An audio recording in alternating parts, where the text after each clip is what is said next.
सुप्रसिद्ध कञ्चनजङ्घा 7-in-1 अगरबत्तीको उत्पादक सावित्री अगरबत्ती उद्योग प्रस्तुत गर्दछ प्रकृतिको सुगन्धले भरिएको मिठो सुवास जसले घरलाई शुद्ध र वातावरणलाई शान्त बनाउँछ। ओम सम्रानी कपधूप। दर्शकवृन्द नमस्कार। केन्द्रबिन्दु समाचारमा यहाँहरूलाई स्वागत गर्छु। म मनोज नेउपाने। दर्शकवृन्द, केन्द्रबिन्दु समाचारमा हामी दिनभरिका महत्त्वपूर्ण एवं खोजमूलक समाचारहरू सम्प्रेषण गर्ने गर्छौँ। आजको केन्द्रबिन्दु समाचार सुरु गरौँ प्रमुख शीर्षकहरूबाट। प्रतिनिधि सभा विघटन सम्बन्धी सर्वोच्च अदालतमा परेका सबै रिट निवेदनको सुनवाई अब संवैधानिक इजलासमा हुने।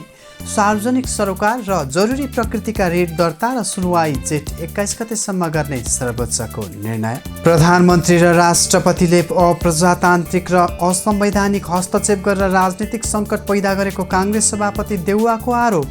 निर्धारित मितिमै पार्टीको महाधिवेशन सम्पन्न गर्नुपर्नेमा नेता पौडेलको जोड। प्रतिनिधि सभा विघटन पछिको अवस्था सम्बन्धमा सभामुखद्वारा कानुनविदहरूसँग परामर्श। नेपाली जनताले दिएको सार्वभौम अधिकार असाधारण परिस्थितिमा प्रयोग गर्न सक्ने भनाई। महामारीबाट नागरिकलाई सुरक्षित बनाउन सरकार प्रयासरत भएको प्रधानमन्त्रीको दाबी।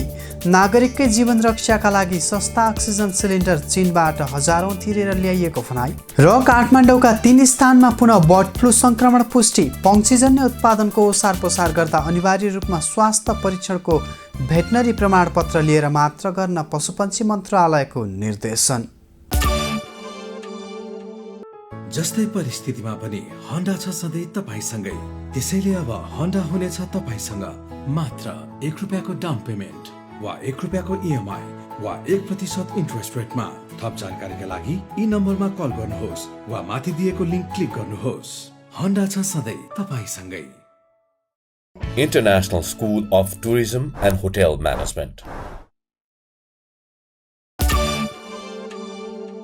समाचारको सुरुमा कोरोना अपडेट। स्वास्थ्य तथा जनसङ्ख्या मन्त्रालयका अनुसार नेपालमा पछिल्लो 2 दिन यता कोरोना सङ्क्रमित हुनेको भन्दा दैनिक निको हुनेको दर बढ्दै गएको छ। पछिल्लो 24 घण्टामा 7226 जना निको भएका छन् भने आज सङ्क्रमित हुनेको सङ्ख्या 6939 जना रहेको छ। नेपालमा अहिले सक्रिय सङ्क्रमितको सङ्ख्या 1,16,476 रहेको छ। यससँगै सङ्क्रमितको कुल सङ्ख्या 5,42,256 जना पुगेको छ। मन्त्रालयका अनुसार आज मृत्यु हुनेको सङ्ख्या 106 जना रहेको छ। हालसम्म मृत्यु हुनेको सङ्ख्या 6,951 पुगेको छ। अब पुरा समाचार। सर्वोच्च अदालतले प्रतिनिधि सभा विघटन सम्बन्धी सबै मुद्दा संवैधानिक इजलासबाट सुनवाई गर्ने भएको छ। बिहिबार प्रधान न्यायाधीश सोलेन्द्र शमशेर राणाको एकल इजलासले यस्तो आदेश गरेको हो। अदालतले प्रतिनिधि सभा विघटन सम्बन्धी सबै रिट निवेदनहरूलाई संवैधानिक इजलासमा सुनवाई गर्ने भएपछि फेरि एकपटक संवैधानिक इजलासबारे चासो सुरु भएको छ। यसैबीच सर्वोच्च अदालतको बिहिबारको पूर्ण बैठकले सार्वजनिक सरोकार र जरुरी प्रकृतिका रिट निवेदन दर्ता र सुनवाई जेठ 21 गतेसम्म गर्ने निर्णय पनि गरेको छ। हेरौँ पुरा रिपोर्ट। प्रतिनिधि सभा विघटन सम्बन्धी सर्वोच्च अदालतमा परेका सबै रिट निवेदनको अब संवैधानिक इजलासमा सुनवाई हुने भएको छ। बिहिबार प्रधान न्यायाधीश सोलेन्द्र शमशेर जबराको एकल इजलासले संसद विघटन सम्बन्धी रिट निवेदनहरूलाई संवैधानिक इजलासमा पठाउने आदेश दिएका हुन्। संसद विघटनबारे परेका विभिन्न रिट निवेदन मध्ये 90 वटाको बिहिबार जबराको एकल इजलासमा सुनवाई भएको थियो।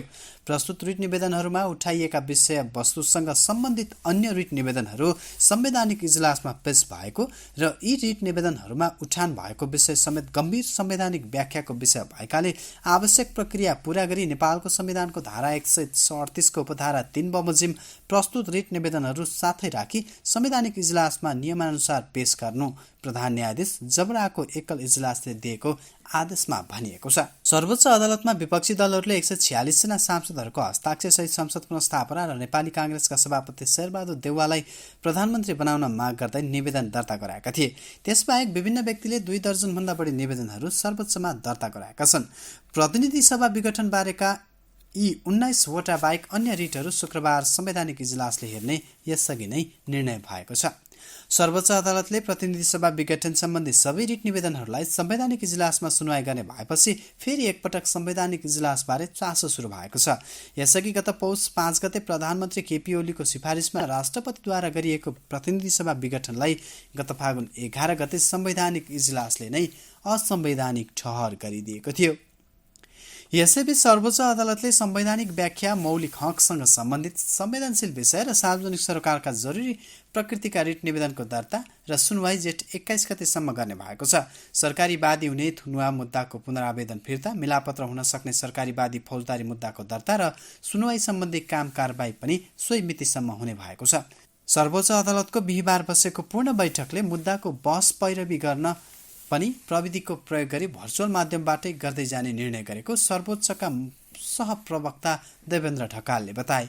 यसअघि वैशाख 31 गते सर्वोच्चले जेठ 13 गतेसम्म मात्र संवैधानिक व्याख्यासँगै सार्वजनिक जरुरी प्रकृतिका रिटहरूको दर्ता र सुनवाई गर्ने निर्णय गरेको थियो। नेपाली कांग्रेसका सभापति शेरबहादुर देउवाले प्रधानमन्त्री केपी शर्मा ओली र राष्ट्रपति विद्यादेवी भण्डारीले अप्रजातान्त्रिक र असंवैधानिक हस्तक्षेप गरेर राजनीतिक सङ्कट पैदा गरेको बताएका छन्।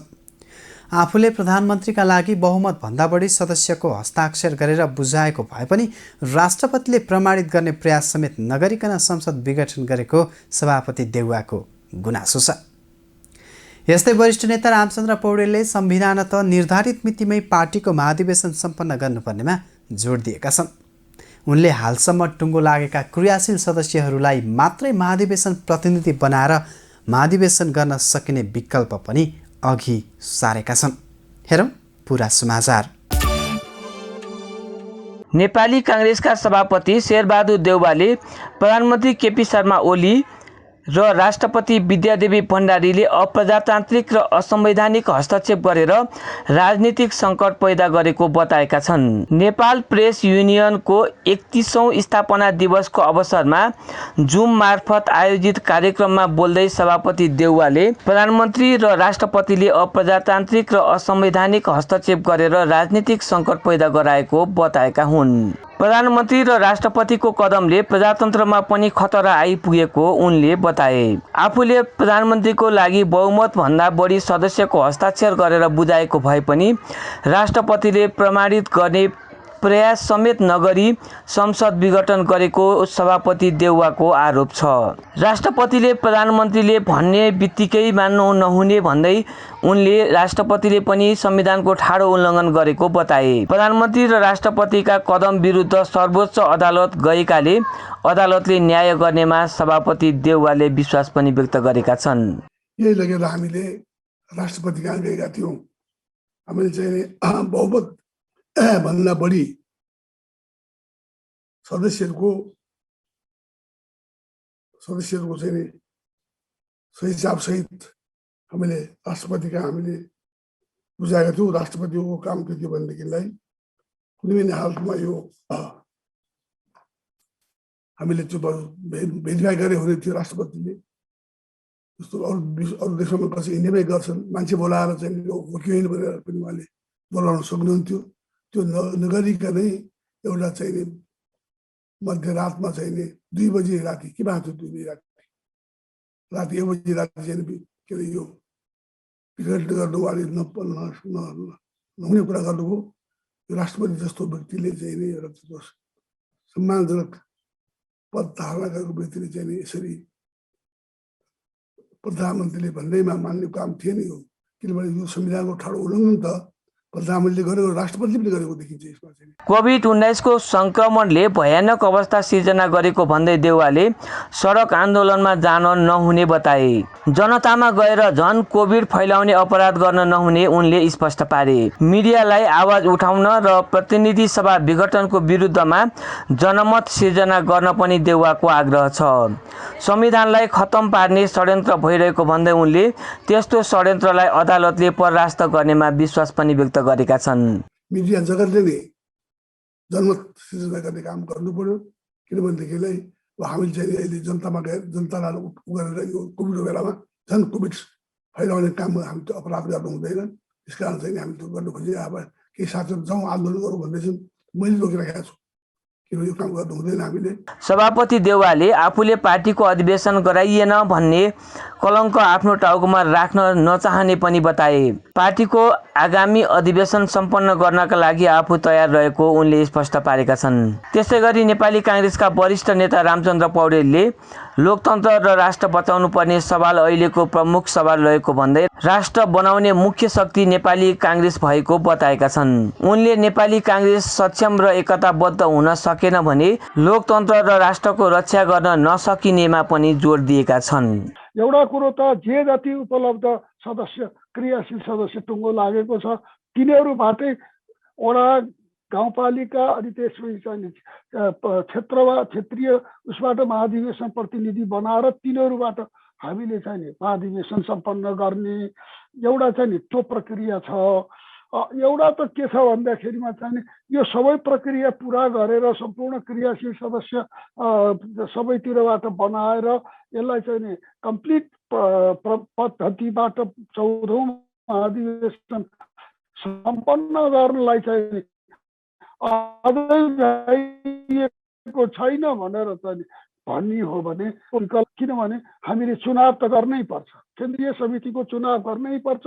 यो चाहिँ विधानले भनेको छ, किटान गरेर संविधानले भनेको हुनाले हामीले अर्को किसिमले पनि अहिलेलाई एउटा चाहिँ पुरा चाहिँ कार्यकालको केन्द्रीय समितिको निर्वाचन गर्न नसके पनि अहिले 1 वर्षको चाहिँ कार्य समितिको कार्यावधिको कार्य समितिको निर्वाचन हामीले पुरानै 13औं महाधिवेशनकै महाधिवेशन प्रतिनिधि अहिले पनि खडा छन्, तिनीहरूलाई नै राखेर हामीले केन्द्रीय समितिको चुनाव गर्न सक्ने एउटा विकल्प हाम्रो अगाडि छ। संविधान तह निर्धारित मितिमै पार्टीको महाधिवेशन सम्पन्न गर्नुपर्नेमा जोड दिँदै नेता पौडेलले हालसम्म टुङ्गो लागेका क्रियाशील सदस्यहरूलाई मात्रै महाधिवेशन प्रतिनिधि बनाएर महाधिवेशन गर्न सकिने विकल्प अघि सारे।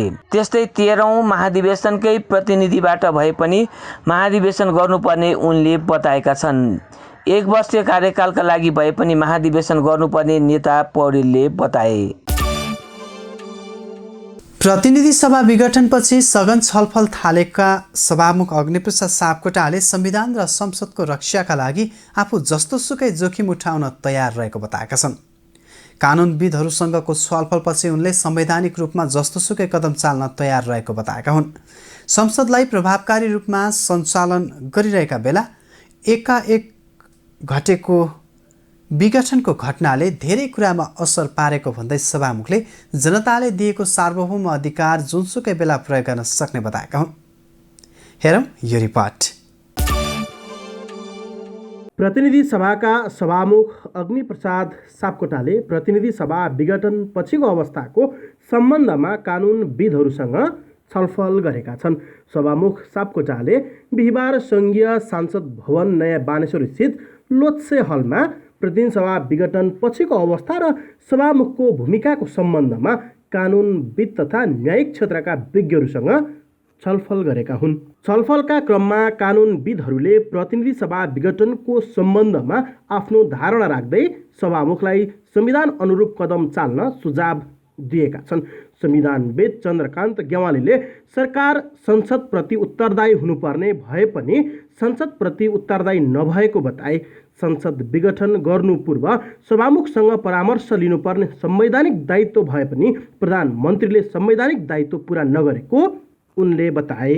त्यसपछि लगातार एउटा विधेयक, एउटा उदाहरण दिउँ, मैले एउटा प्रतिनिधित्व मात्रै संवैधानिक परिषद सम्बन्धी विधेयकलाई अध्यादेशलाई चाहिँ तीन चोटि चाहिँ अध्यादेश ल्याउनु भयो, संविधान निकायका प्रमुख सदस्यहरू नियुक्ति गर्नुभयो, जहाँ चाहिँ संसद त्यस पछाडि 2 पटक बस्यो। कहिले पनि संसदभित्र चाहिँ उहाँले त्यो एजेन्डाको रूपमा प्रस्तुत गर्नै चाहदैन। अब संसदीय शासन पद्धति भनेका छौँ, संसदमा कहिले पनि उहाँले फेस गर्न पनि नचाहने, विधेयकको रूपमा संसदलाई अगाडि बढाउनै नचाहने, 50-50 वटा विधेयकहरू संसदमा चाहिँ एजेन्डा, यो बाध्यता संवैधानिक बाध्यता हो, संसदमा उहाँ आउनै पर्छ। त्यस्तै संविधानविद टीकाराम भट्टराईले संविधानमा सभामुखलाई पनि विशेष अधिकार दिएको उल्लेख गर्दै सोही अधिकारको आधारमा संसद बैठक बोलाउनको लागि राष्ट्रपति समक्ष सिफारिस गर्नुपर्ने बताए।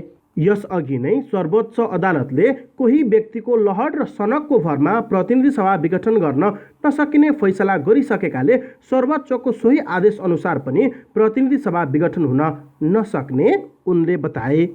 सभामुख भनेको सम्पूर्ण सार्वभौम सत्ता जनतामा निहित छ।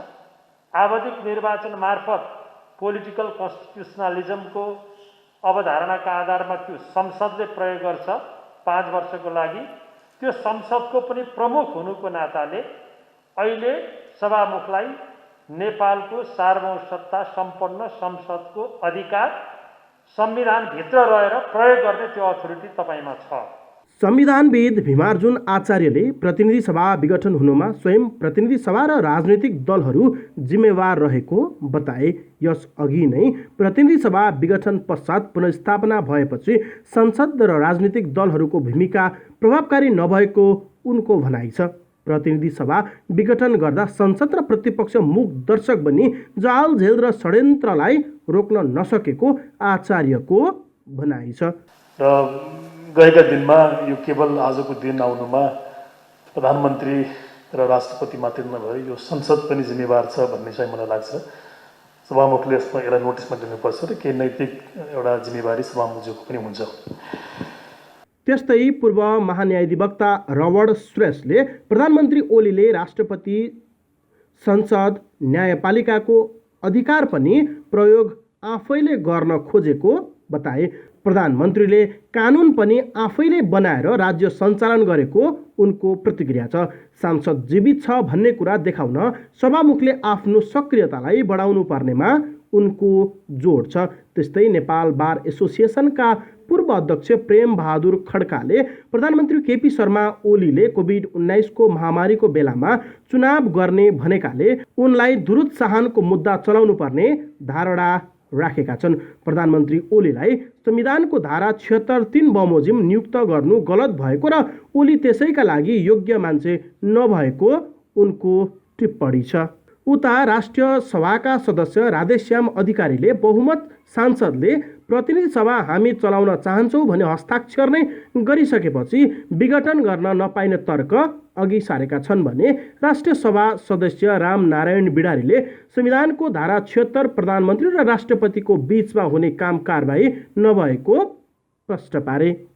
छलफलमा सभामुख अग्निप्रसाद सापकोटाले कानुनविदहरूसँगको छलफलले आफूलाई सहयोग पुगेको बताएका छन्। पुनर्स्थापित संसदमा प्रभावकारी भूमिका हुन नसकेको पनि उनले स्वीकार गरेका छन्। सभामुख सापकोटाले संविधान र प्रतिनिधि सभाको नियमावली अनुसार नै आफू चल्ने स्पष्ट पारेका छन्। जनताले प्रतिनिधि सभा सदस्य सार्वभौम अधिकार सुम्पिएको भन्दै उनले सो अधिकार आफूबाट अभिव्यक्त हुनुपर्ने बताए। नेपाली जनताले दिएको सो अधिकार असाधारण परिस्थितिमा आफूले प्रयोग गर्ने पनि सभामुख सापकोटाको भनाइ छ। 334 जनालाई सार्वभौम अधिकार सुम्पिएका छन् र अहिले सङ्घीय संसदको नेतृत्वको हैसियतले प्रतिनिधि सभाको चाहिँ सभामुखको हैसियतले त्यो अधिकार मबाट अभिव्यक्त हुनुपर्छ। आवश्यक पर्दा देश, जनता, संविधान, लोकतन्त्र र नेपाली जनताको अधिकारका लागि मैले त्यो नेपाली जनताले प्रदान गरेको निहित अधिकारलाई फेरि पनि आवश्यक पर्दाखेरि प्रयोग गर्नुपर्छ। त्यो भनेको धेरै असाधारण र धेरै यहाँ तपाईँहरूले भन्नुभएको छ। त्यो गर्नलाई हामी चाहिँ 3 दिनका अझ घन्टाका पनि चाहिँ यहाँ चाहिँ सबै कुराहरूलाई चाहिँ विचार गरेर मनन गरेर र हामी एउटा शब्द अलि मन पराउँछौँ, ठोस स्थितिको ठोस विश्लेषण गर्दै आवश्यकता पर्दा भने केन्द्रबिन्दुमा चाहिँ देश र जनता नै हुन्छ। आफूहरू प्रतिनिधि सभा सञ्चालनमा दत्तोचित्त भएर लागिरहेको उल्लेख गर्दै सभामुख सापकोटाले देश अध्यादेशबाट चलाउन खोजिएको प्रति असन्तुष्टि पनि व्यक्त गरेका छन्। अध्यादेशबाट देश चलाउन खोज्नु बेठिक भएको तथा सर्वोच्च अदालतको फैसला कार्यान्वयन नभएको र प्रतिनिधि सभाको अधिकार हनन भएकोमा पनि सभामुख सापकोटाले असन्तुष्ट व्यक्त गरे। प्रधानमन्त्री केपी शर्मा ओलीले महामारीबाट नागरिकलाई सुरक्षित बनाउन सरकार प्रयासरत भएको बताएका छन्। प्रधानमन्त्रीले नागरिककै जीवन रक्षाका लागि 300 देखि 400 रुपियाँ पर्ने अक्सिजन सिलिन्डर चीनबाट एउटैलाई 50,000 सम्म तिरेर ल्याएको र खोप उत्पादन गर्ने देश नभए पनि भारतपछि नेपालले नै लगाउन पाएको जिकिर गरेका छन्। हेरौँ पुरा समाचार। प्रधानमन्त्री केपी शर्मा ओलीले महामारीबाट नागरिकलाई सुरक्षित बनाउन सरकार प्रयासरत भएको बताएका छन्। राष्ट्रिय मानव अधिकार आयोगको 22औं स्थापना दिवसका अवसरमा आज आयोजित भर्चुअल कार्यक्रममा उनले सरकारले नागरिकको जीवन बचाउनका लागि निरन्तर प्रयास गरिरहेको बताए। महामारीलाई ध्यानमा राखेर मानिसको बाँच्न पाउने र स्वास्थ्य अधिकारको रक्षा कसरी गर्ने भन्ने विषयमा सरकार सजग छ। प्रधानमन्त्री ओलीले भने सरकार लागिरहेको छ, जनताको ज्यान सबैभन्दा महत्त्वपूर्ण हो। उनले नागरिककै जीवन रक्षाका लागि 300-400 पर्ने अक्सिजन सिलिन्डर चीनबाट एउटैलाई 50,000 रुपियाँ तिरेर ल्याइएको र खोप उत्पादन गर्ने देश नभए पनि भारतपछि नेपालले लगाउन पाएको जिकिर गरे।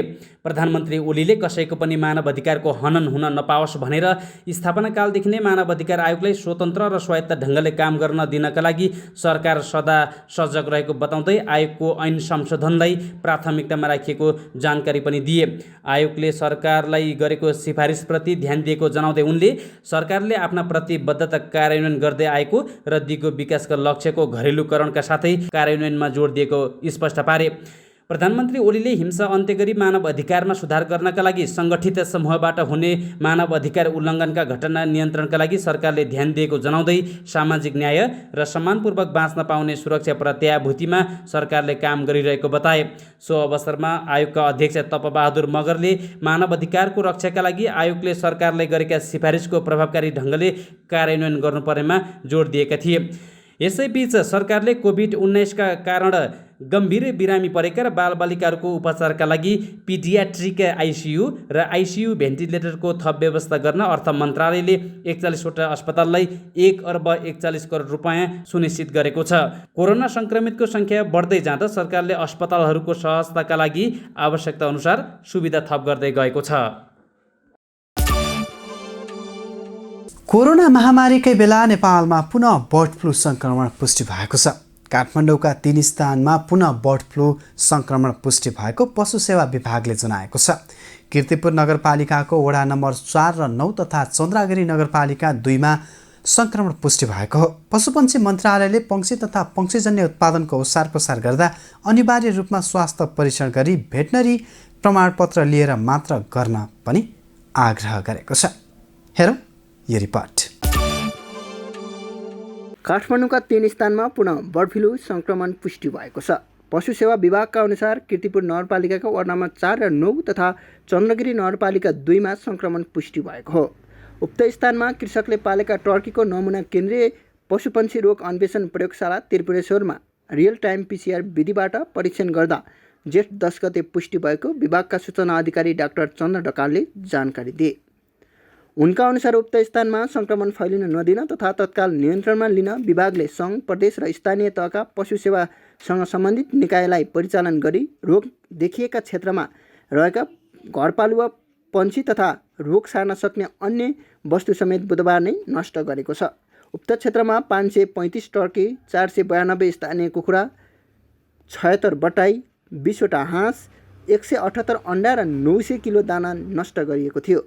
पशुपन्छी मन्त्रालयले पशु तथा पन्छीजन्य उत्पादनको ओसार पसार गर्न अनिवार्य रूपमा स्वास्थ्य परीक्षण गरी भेटनरी प्रमाणपत्र लिएर मात्र गर्न आग्रह गरेको छ। यस्तै फार्म परिसरमा जैविक सुरक्षाका विधिहरू अवलम्बन गर्न पन्छी पालक कृषकहरूले फार्म परिसरमा नियमित रूपमा निसङ्क्रमण गर्न तथा सफाइमा ध्यान दिन, घरपालुवा पन्छीलाई जङ्गली पन्छीहरूको सम्पर्कमा आउन नदिन, हाँस तथा कुखुरा लगायतका पन्छीलाई थुनेर पाल्न तथा पशुपन्छी बिक्री स्थलमा अस्वाभाविक रूपमा पन्छी बिमारी परेमा वा मरेमा तत्काल नजिकको पशु सेवा विभागमा सूचना गर्न आग्रह गरिएको छ। यसअघि काठमाडौँको तारकेश्वर र ललितपुरको नक्खु लगायतका क्षेत्रमा पालिएका स्थानीय कुखुरा र टर्कीमा बर्ड फ्लू भेटिएको थियो। हस्त दर्शकवृन्द, आजका लागि केन्द्रबिन्दु समाचार सकिएको छ। भोलि पुनः यसै समयमा हामी उपस्थित हुने नै छौँ। तबसम्मका लागि बिदा दिनुहोस्। केन्द्रबिन्दु न्युज हेर्दै गर्नुहोला। नमस्कार।